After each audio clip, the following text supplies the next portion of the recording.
Now this will tell us. And that's pretty conclusive. Still going. Close. I think he got it down. How strong is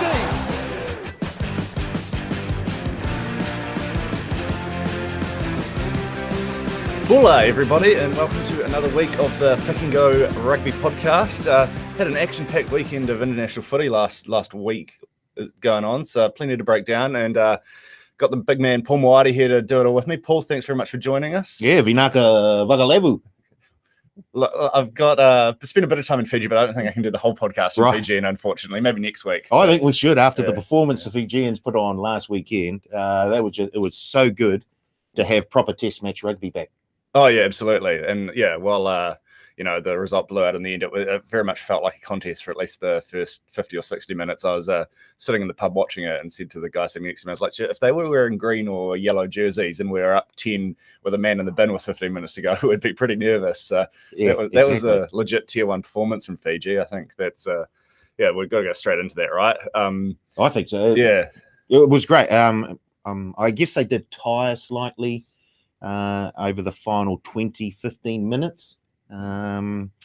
But first of all, I guess let's look at where they were really, really strong. And I think you have to look at their loose forward trio, and in particular, Johnny Dyer and Kunavalu.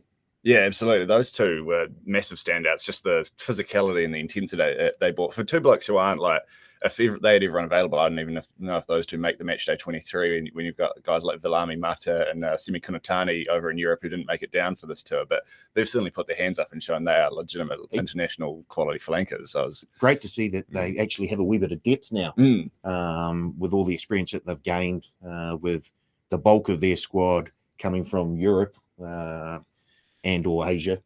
It was fantastic, and I guess it sort of highlighted the fact that the All Blacks went into that test without a recognised number 7.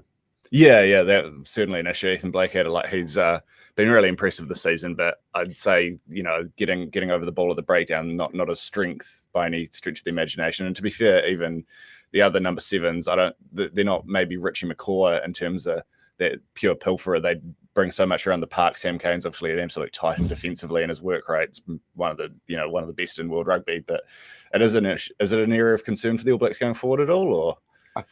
I think the amount of injuries that they've had at that cursed 7 jersey is a wee bit of a worry. Great to see Artie back this weekend. I think he makes a huge difference just to the balance of that pack.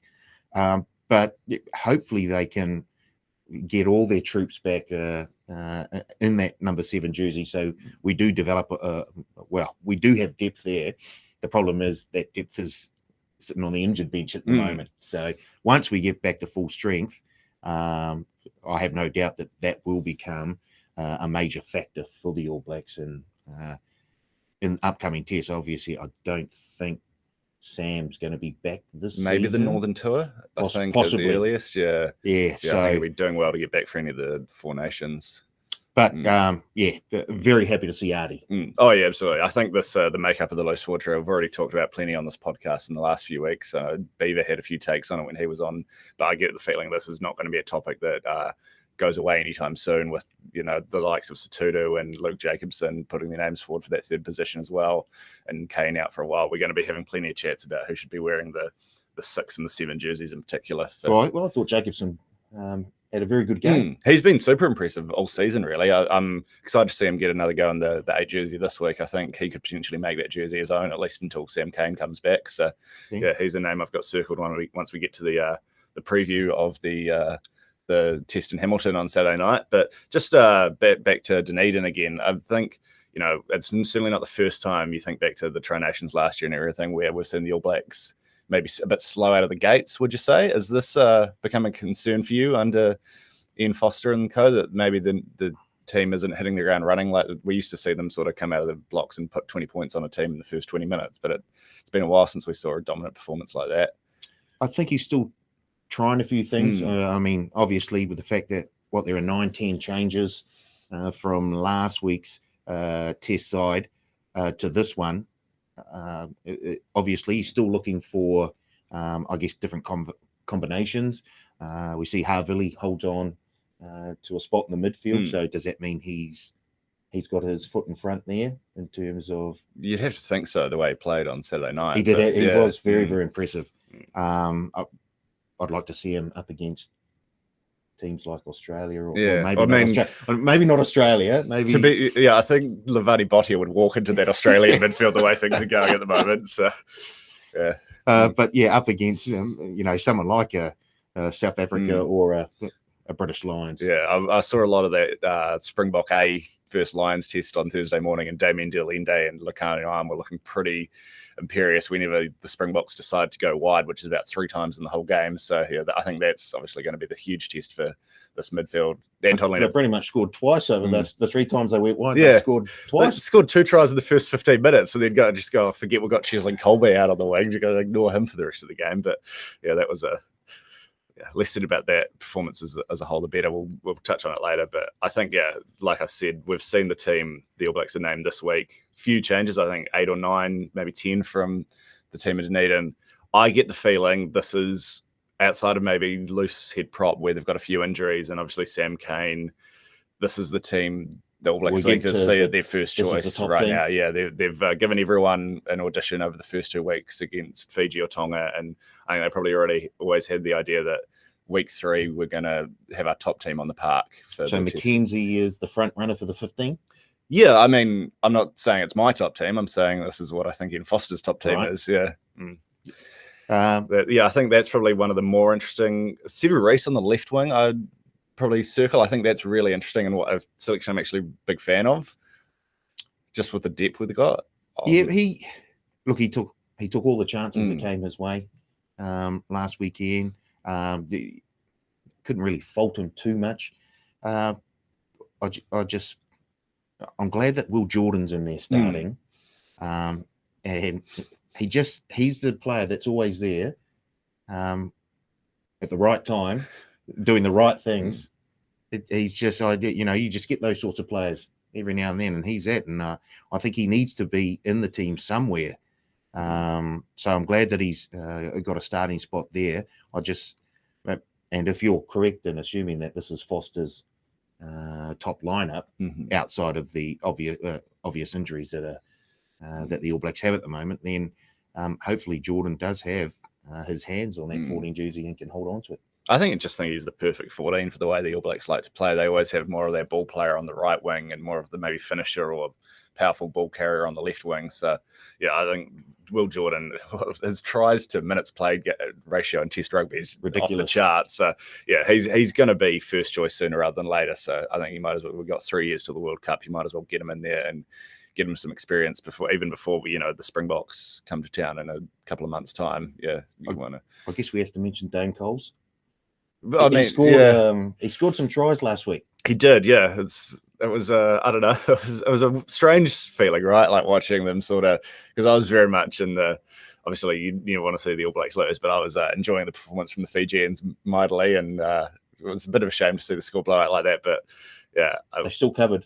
Importantly, for those who took the plus 46 and a half, 45 and a half, 46 and a half. And scored a try in both halves, which was a power play generously offered to us by the bookies at $4.50. And also, All Blacks only led by 8-14 at half time. And there were more tries. I think we went 2 for 3 with our best bets. So maybe that's the reason Carl's not joining us this week, because the alternate start he offered up as his best bet didn't get across the line. But, unfortunately. Yeah, you hate to see it. But it was obviously, pretty cool to see Dane get across 4 times. I don't think even he'd be under any illusions that it was a brilliant individual effort for all 4 tries. Obviously, the forward pack deserves a lot of credit for each of those tries, 3 of them being off the rolling maul. Yes, and he came on as the Fijians were starting to tire and the forward pack was starting to gain a bit of dominance over the Fijians, because the Fijians had gone sort of head-to-head with the All Blacks for that first 50 minutes at least. Well, it was just before that the Fijians won a penalty try with their own rolling maul down the other end of the park. They've certainly got no shortage of power in that forward pack. I guess it's just a matter of coming out of quarantine pretty recently, not a lot of game time in the leagues of a few of those forwards, and so it's obviously going to wear on you chasing the All Blacks around a pretty flat track down in Dunedin. Is that something you expect to see a lot more of in Hamilton, do you think the All Blacks will make the most of the rolling maul, knowing they probably have ascendancy in that area, or would you like to see them maybe try a few other things, given they are 40-point favourites here? No, I think they will. They'll revert to that rolling maul and grind the sort of I guess the enthusiasm out of the Fijians as early as possible, and then start to spread the ball wide and open things up. So, although I really, really did like the Fijians last weekend, and they still look fairly strong on paper, I'm actually siding with the All Blacks this time. I just like the fact that Ardie Savaire's back in the number 7 jersey. I don't expect to see as much turnover ball. That first half, the Fijians were just rampant. Johnny Dye was just superb. Absolutely brilliant. And I don't know if they'll be able to create quite the sort of defensive pressure from the midfield without Bottia. They're shooting up, sort of terrifying anyone within a 5-metre radius, that they're going to have their sternum broken in half anytime they catch the ball near them. So I think the All Blacks might have a bit more joy. We saw Havili breaking a few tackles, and with Leonard Brown there next to him this week, the midfield might be an area they can, look to cart the ball up a bit more as well. Very, very solid. Yeah. So I think the line this week is 39.5. At time of recording, it is. You can get $1.80 for New Zealand minus 39.5. I'm leaning that way. That's leaning that way. Look, I'd love to see the Fijians put on another big effort, and I'm sure they'll be going out there and doing everything they can. The fact that the few changes that the All Blacks have made and the changes that have been forced on Fiji, I just think swing the game slightly more back towards the All Blacks' favour. So minus 39.5 for mine is where I will be placing my cash. Yeah, I'm struggling with the line a bit. I do definitely get what you're saying about. I don't think the All Blacks could play much worse than they did in the first maybe 50 minutes on Saturday night, and they still, in the end, it was 33 point game. So they came close to covering this line there. I have just pulled up. We don't have Fisky on here to be weather watch for the week, so I've just gone over the Met Service, and we're getting persistent rain in Hamilton Saturday until about 6 p.m. So I don't know if that how that'll affect the game. I tend to think it's probably much of a muchness. We've seen the All Blacks do pretty well in wet conditions. You think back to Sydney last year, and probably what was their best test performance of the season. I can see Richie pinning the ball back down into the corners, and those big Fijian forwards having to traipse back to another line out inside their own 22. That really, I'm on the All Blacks this weekend. Yeah, I'm going to stay away from the line personally, just the 39.5. I still rate Fiji and think, it's a lot of points to be giving up to a quality side. I think they do have a bit of improvement in them. Just with the extra days in camp, they're not having guys getting out of quarantine 48 hours before the test kicks off or anything like that. Pafeli Yato was a massive in at 8. He obviously came off the bench and had a couple of barnstorming runs late in the game, but having him on the park from day dot is going to be huge for Fiji. I don't know if it cancels out the absence of Bottia in the midfield, but for me, he's their best player, so getting him back is a big in. Overall, though, hard to say. I'm going back to the same nugget as last week.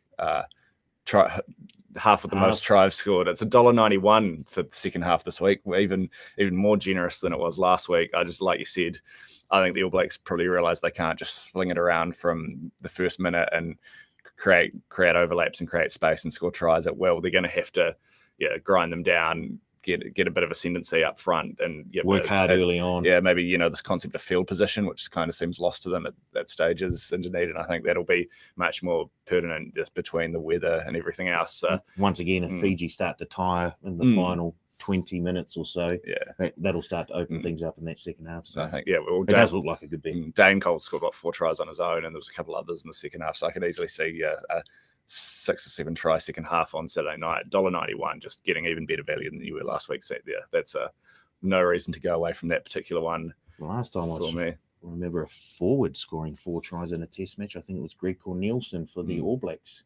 For the Australians against the All Blacks. I think it was at Eden Park. Yeah, in the 78 or something. In the late 70s, yeah. Yeah, no, the name Cornelison was being thrown around a lot on Twitter on Saturday night. It was a bit before my time, so I wasn't immediately familiar with the reference, but certainly I don't know if it'll quite go down the same law as the Wallabies knocking the All Blacks off at Eden Park, but always good to see Dane across the line. So He certainly deserved it. And he wasn't the only one who dotted down more than once.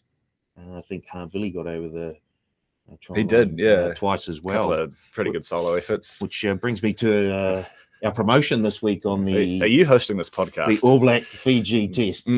It's an interesting one. Very, very, very juicy to get stuck into. I'll let you tell the punters what the promotion is, though. So, we've got a double dot-down promotion on this weekend's All Black Fijian test. Place a pre-match anytime try scorer bet, and if your player scores 2 or more tries, we'll double your winnings up to $50 as a bonus bet.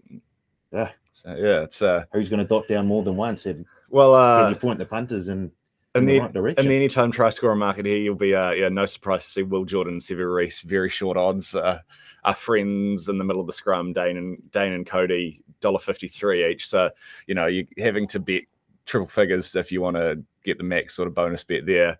How often do you see a reserve forward paying $1.53 to score a try at any time?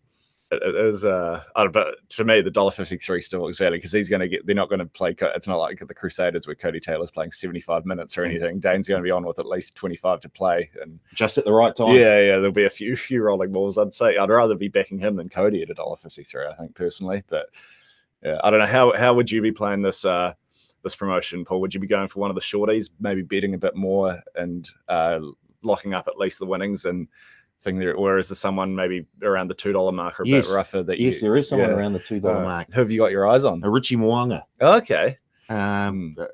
Once again, it depends on how long Richie's on the field. Are they going to give him a rest in the second half at some stage and bring Bowden on, or is it McKenzie that will be getting the rest and Bowden comes in for the 15? I don't know, but if Mo'unga's on there for at least 65 minutes, I'll get the feeling not only will he score a try, he will score a couple of tries. So the $2.10 does look quite inviting to me. Yeah, no, Richie, he's always seems to be good value in these try scorer markets. I don't quite know what it is, but and during Super Rugby Aotearoa, we were getting about $3 for try time quite often. But... the game against the Reds where it was supposed to be quite a tight game. Richie just ran them into the ground. Yeah, it does seem if it opens up a bit that he could really have filled in. He was great in that test at ANZ Stadium last year in the wet, so maybe it could be the conditions for him. I've got a couple circled actually. I like the look of Richie's teammate is going to be one spot outside him in the back line. David Havili obviously scored 2 tries last week. I don't want to be a massive prisoner to recency bias, but I just look at the lineups this week and he doesn't have Bottia lining up opposite him, which is a massive plus in that column. He's really seemed to be embracing that role of being the big hard ball runner for the All Blacks, bit of that batting ram so I think he will get plenty of carries, and I just think he's got a nose for the try line. So 237, even just if you're talking the 2 scorer tryouts, I think that's great value for David Havili. And then obviously the chip. But the other one I like is the number 8, Luke Jacobson. He's currently 210 in the anytime try scorer market. He's had a real nose for the try line this season. I think looking at the bench, both these players actually are probably going to play 80 minutes because Shannon Frizzell's the only loose forward on the bench, and I can't see Akira Ioane getting through 80 minutes after coming off the bench for the Blues for most of the Super Rugby Trans-Tasman campaign. And then there's no real midfielders of note on the bench because you got Bowden. Rico will probably come on at centre. So, I expect both these guys to get 80 minutes. And I think, I don't know, flip a coin which one you want to back, but both probably a good chance of at least scoring 1 try. So and then you're already doubling your money. But that's mine. I believe it is only, just want to be clear, first bet only on the promotion. So you can't have multiple bites at it, unfortunately. But no, your first bet on that market will count as the qualifying bet for the double dot down promotion. Yep, that's correct. It's good we've got Paul here to get through all the legalese because I'd be butchering all of that pretty successfully, no doubt. Anything else you want to touch on around the All Blacks versus Fiji before we maybe take a look around the rest of the planet and what's going on in the international rugby world? I'd just like to see the All Blacks sort of start the game and really assert their authority as early on as possible and just grind the Fijians out of the game and then let the ball go wide later on and let's see some really, really well-constructed tries. And then then we can say, okay, this is starting to look like an All Black team who is looking like they can go and win another World Cup.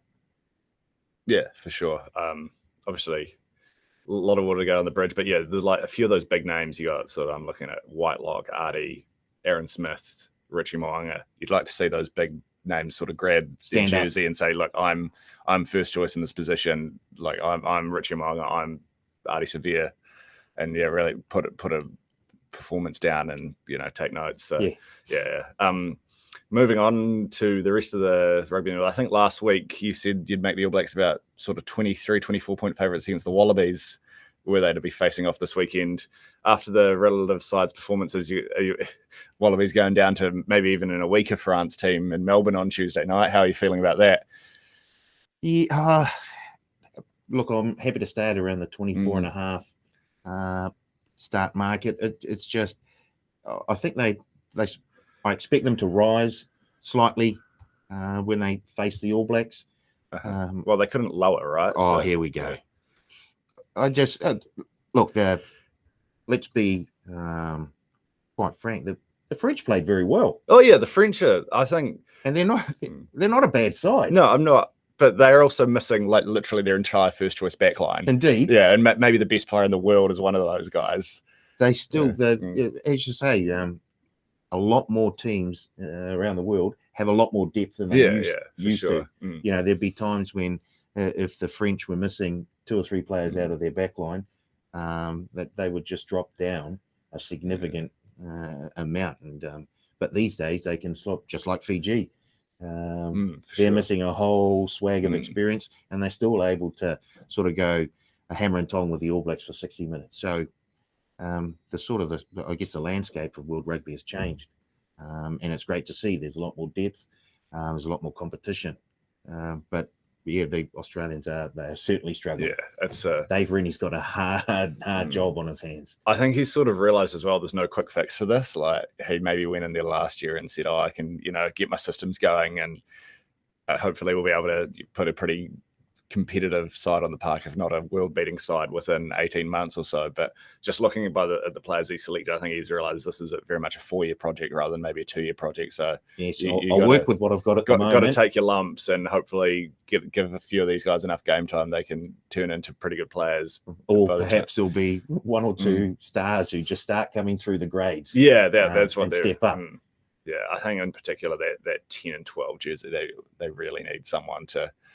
Yeah, Noah Lolosio is still young, but he hasn't really put his foot on any. No, they're just gap fillers at the moment, aren't they? Yeah, waiting for someone to go. No, I'll take control. This is mine. So, as you say, it's a 3-4 year plan. Yeah. It could be a very 3 or 4 very long years for Mr. Rennie. Yeah, absolutely. But first up, they've got a series decider against France to worry about at Suncorp on Saturday night. Finally, a weekend test. I was enjoying the midweek rugby. Well, because there was nothing else on. It just fitted in nicely. That's great. You had Tuesday night, you had a Wallabies test, then Wednesday night into an Origin test. Thursday night, the Open's on. So it was a great sort of every night there was something to sit back and have a couple of hazies and enjoy on the telly this week. I was in my element, but yeah, see France have come in. Then then there's a wee bit more respect for them. Very sad to see France not double-digit underdogs again. They're one of the great bets of all time. But they covered both the first 2 tests quite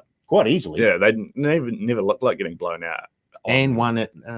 What were they head around the $3? Yeah, I think you could have got them $3.50 at one stage. I had it pulled up here, so I'll just pull up the little tile I did to see what the odds were. This is going to take a few seconds. They're $3.60 head-to-head. You could get them on Tuesday morning. So, yeah, I mean, I don't know how the Wallabies have made a few changes for the team to run out in the series decider. Tate McDermott's got the starting halfback job. Hunter Paisami moving in from 12 to 13, and Len Ikitau getting the start at outside centre. Filippo Delguno comes in on the wing. Izzy Naisarani and Lockie Swinton into the loose forward trio. I don't know how much of this rotation is down to performance or the fact, playing 2 tests in the space of 5 days, but where are you leaning for this one? I'm looking at the short turnaround. Yeah. Plus, I guess Rennie wants to see as many sort of different combinations as possible so that he can actually land on his top 15 by the time the Australians do take on the All Blacks. Especially in the forward pack, 5 day turnaround. Yeah. That's hard. Yeah, and it was a tough physical contest for the last 20 minutes when it was close there. It was very much, there's a lot of action going on around the breakdowns. So, I don't know about how I feel about some of those selections as a betting proposition. I thought Hunter Paisami looked pretty lost at outside centre defensively, and now he's got another guy making his first test start outside him, and he's going to have to do a lot more of the defensive work. Got probably one of France's better players from the first 2 games in Vincent opposite of him. That's probably the area I'm looking at. And Tate McDermott as well. I think he's been a great spark help coming off the bench, but in a test match where you need someone to maybe just put their foot on the ball and take a bit more control, I'm not so sure about that. So even though the line's a lot shorter, it's only 4.5 now, but you're still getting France 235 head-to-head. France 1 to 12, 340 really catches my eye as maybe a value bet for this week. You don't mind it. Okay. I'm still keen to take the plus as well. I know it's only 4.5, but still keen to take. Both games have been decided by 2 points or less. So in a series that's shaping up like that. And I just think the French defensive system, you got Sean Edwards there as their defensive coach there. It shows. Absolutely flying up in midfield. The Wallabies have had no luck whatsoever sort of getting through that second or third channel.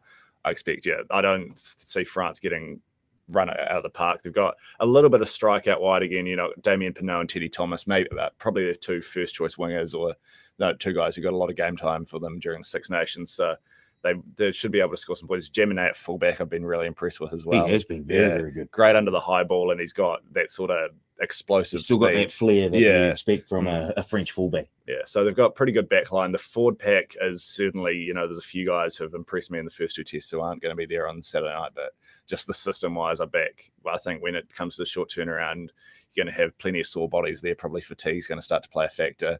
I think the better coached team with the probably the better defensive system, that's what the side I want to be on. That's certainly France, right? Yeah. Not too much else. I think those are probably the 2 biggest tests in terms of interest down under. Obviously, we touched on the Lions playing South Africa A, which was essentially a Springbok team on Thursday morning our time. South Africa in disguise. Yeah. Not even in that good a disguise, really. It was pretty obvious. A lot of big names there, but it still caught my eye. Obviously, they didn't have their full team there, but they still won pretty comfortably. And now, interesting, the British and Irish Lions are now underdogs for the first test. Oh, the Lions swapped over. South Africa were 2.17 a few days ago. Now they're in it to $1.83. I think we can see which way that one's going. So I'd be backing the Springboks sooner rather than later. Well done to those punters who jumped on the Springboks when they were. Beaver actually put a bet on it live on air when we were recording a couple of weeks ago. So, he did too. Yeah. That'll be really looking forward to that first test. Hopefully, someone on either coaching staff says, "Hey, that's Cheslin Colby, that's Lacanio Arm, that's Willie LaRue. Those guys are really good. Well, passing the ball." It will be interesting to see what sort of tactics both teams go in with, because if the Springboks are going to go into the test and say we're just going to ignore those guys there, that one out there, I think it brings the Lions back into the match quite a bit. Whereas if the Springboks decide to actually use the weapons that they have more than once or twice in a game, they could put a score. Oh yeah, absolutely. We saw it in the World Cup final in the last 20 minutes against England when they actually started throwing the ball around a bit. They scored 2 tries in the last 20 minutes. And you think about the style of rugby the Lions like to play, especially under Warren Gatland. There's nothing they want more than a bit of 10-man rugby, just a lot of rolling mauls and scrums, and Kyle Sinclair grabbing people by the ear and all that sort of stuff. So yeah, if I was South Africa, I'd hope to see them fling the ball around. Not that they don't have the pack to match it with the Lions in the first place. So never really seen a weak Springbok pack. Any pack that's got Eben Etzebeth, Frigga Moster, Peter Steph-Toy was amazing. He went off at half-time with the HIA, but he was absolutely everywhere in the first half. Obviously, World Player of the Year in 2019 last time he got on the park. So, yeah, I was pretty surprised the Springboks were ever underdogs for that series, and it seems like the bookmakers have started to come to the sense, although the odds are still pretty close. Another favourite bet of ours last week, we're all pretty keen on Argentina to beat Wales, I believe. I was very happy to take the plus. So were they plus 10.5? Were they the 6.5 or the 10.5? I think it was floating around 8.5 and 6.5, depending on when recorded. Unfortunately, had had a red card early in the game, but still hung on for the draw. So the line's only 2.5 this week, but you can still get Argentina 2-10 in the head-to-head market and 3:30, 1-12. You think if they've got 15 players on the field for the full 80 minutes, they're a chance of winning this one. In fact, they had a number of the kicking boots just weren't on. For either, I mean, even the Welsh had a chance to win it right on full time, didn't they? And missed a penalty. Yeah, I think the Welsh were very much playing a game plan where there was a lot of kicking involved, and they didn't really seem to adjust that once they were up a man. But we get Argentina with a full strength team on the park. That pack's still pretty monstrous. Wales obviously missing a lot of blokes to the Lions duty. That's another team I'd be piling into Argentina. Bit of an Argentina-France multi on Saturday night after the All Blacks game, maybe. It's an early kickoff, relatively speaking. 2 a.m, not midnight this week, but yeah. Well, you can switch over while you're watching the third round of the Open Championship. Get a bit of two-screen action going late on a Saturday night. That should be plenty of good international rugby to enjoy. But I think we've covered it all. Nothing else need to cover off the punters before we let them get back to their day? No, just looking forward to, I guess, a big performance by the All Blacks against a very, very good Fijian team. If we can get a full sort of 80-minute performance out of the All Blacks where they sort of take the game away from the Fijians in that first sort of 20, 25 minutes and then really reap the rewards in that last 20. Honestly, I'd love to see another competitive test, though. I'd love to see Fiji really put it up them, but I think it maybe won't be as close this time. No, but look, the Fijians are still going to put up a game. I just think that with the changes that have been made to both teams, I think it just throws it slightly more towards the All Blacks, and I'm hoping that they go in with a couple of game plans so they can change things depending on the situation they find themselves in. Plan B, you say? Don't get me started. Here we go. All I really want is Yato to get loose in a few wide channels with a couple of inside balls or something.